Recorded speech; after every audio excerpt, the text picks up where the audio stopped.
നമസ്കാരം. വളരെ ഒരു ദുഃഖകരമായ ഒരു സംഭവമാണ് ഇന്ന് മലയോരത്തുണ്ടായിരിക്കുന്നത്. നമ്മുടെ നാട്ടിൽ ഓരോ ഫയലുകളും ഓരോ ജീവിതമാണെന്ന് പറയുന്ന മുഖ്യമന്ത്രി ഭരിക്കുന്ന നാട്ടിലാണ് ഇന്നൊരു കർഷകൻ കടക്കെണി മൂലം ആത്മഹത്യ ചെയ്തിരിക്കുന്നത്.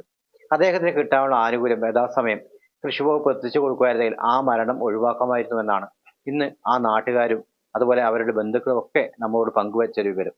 അത്തരത്തിൽ ഞാൻ കഴിഞ്ഞ 11-ാം തീയതി ബുധനാഴ്ചയാണ് ഈ അമ്പാട്ട് ഏലിയാസ് എന്ന് പറയപ്പെടുന്ന സംസ്ഥാന മുഖ്യമന്ത്രി ശ്രീ പിണറായി വിജയനിൽ നിന്ന് അവാർഡ് ഏറ്റുവാങ്ങിയ കർഷകൻ സ്വന്തം കൃഷിയിടത്തിൽ ഈ വിഷം കഴിച്ച് ആത്മഹത്യക്ക് ശ്രമിച്ചത്. അന്നു മുതൽ തന്നെ വളരെ അവശനിലയിലായ അദ്ദേഹം കണ്ണൂരെ സ്വകാര്യ ആശുപത്രിയിൽ വെച്ചാണ് ഇന്ന് മരണം സംഭവിച്ചിരിക്കുന്നത്.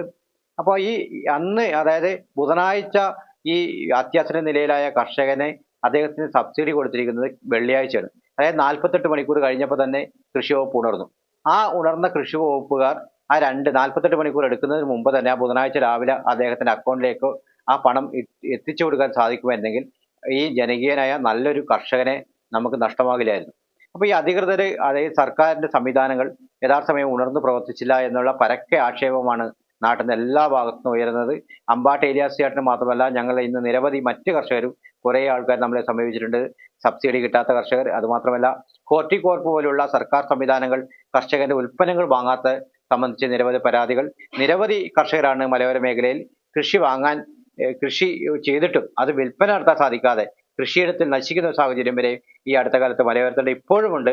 ഈ പാവയ്ക്ക പോലുള്ള കൃഷി നശിക്കുന്ന ഒരു സാഹചര്യമുണ്ട്. അത്തരത്തിലൊരു സംഭവം ഉള്ളപ്പോഴാണ് ഇങ്ങനെ കടക്കണി മൂലം ഒരു കർഷകൻ ആത്മഹത്യ ചെയ്തത്. കൃഷി വകുപ്പും കൃഷി വകുപ്പിലെ ഉദ്യോഗസ്ഥ വൃന്ദവും നമ്മൾ ഉണർന്ന് പ്രവർത്തിക്കുക തന്നെ വേണം. അവരുടെ ഒരു അനാസ്ഥ ഇതിനകത്ത് ചൂണ്ടിക്കാണിക്കപ്പെടുന്നു എന്ന് നാട്ടുകാർ ചൂണ്ടിക്കാണിക്കുമ്പോൾ അത് നമുക്ക് തെറ്റു പറയാൻ പറ്റില്ല. ബുധനാഴ്ച ഈ വിഷം കഴിച്ച കർഷകന് വെള്ളിയാഴ്ച സബ്സിഡി പൈസ നൽകിയിരിക്കണം. അതായത് കേവലം 48 മണിക്കൂർ എത്തിയപ്പോൾ സബ്സിഡി പൈസ നൽകിയിരിക്കണം.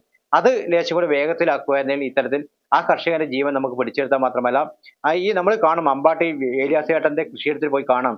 വളരെ പ്രതീക്ഷയോടുകൂടി കഴിഞ്ഞ ആഴ്ച ഒരുപാട് പയർ വിത്തുകളാണ് അദ്ദേഹം നട്ടിട്ടുള്ളത്. ഇപ്പോൾ നമ്മൾ കാണുന്ന ദൃശ്യങ്ങളൊക്കെ അതാണ്. ആ പയർ വിത്ത് നട്ടതിന്റെ ഒരു ദൃശ്യമാണ്. ഏകദേശം ഒരാഴ്ച കൂടി കഴിഞ്ഞാൽ അത് പന്തലിലേക്ക് എത്തും.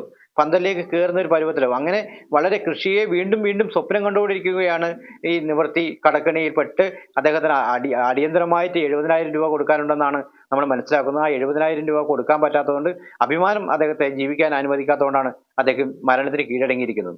അപ്പോൾ ഇത്തരത്തിൽ നമ്മുടെ കൃഷി വകുപ്പിലെ ചില ഉദ്യോഗസ്ഥരൊക്കെ നമ്മൾ കാട്ടുപന്നിയൊക്കെ ആക്രമണം നടത്തുമ്പോൾ ആ സ്ഥലത്ത് പോയി നമ്മൾ കാണുന്നതാണ് നഷ്ടപരിഹാരത്തിന് വേണ്ടിയൊക്കെയുള്ള കണക്കെടുക്കുന്നത്. പക്ഷെ കണക്കെടുക്കുന്നത് അത് വേഗത്തിലേക്ക് കർഷകനെത്തിക്കണം.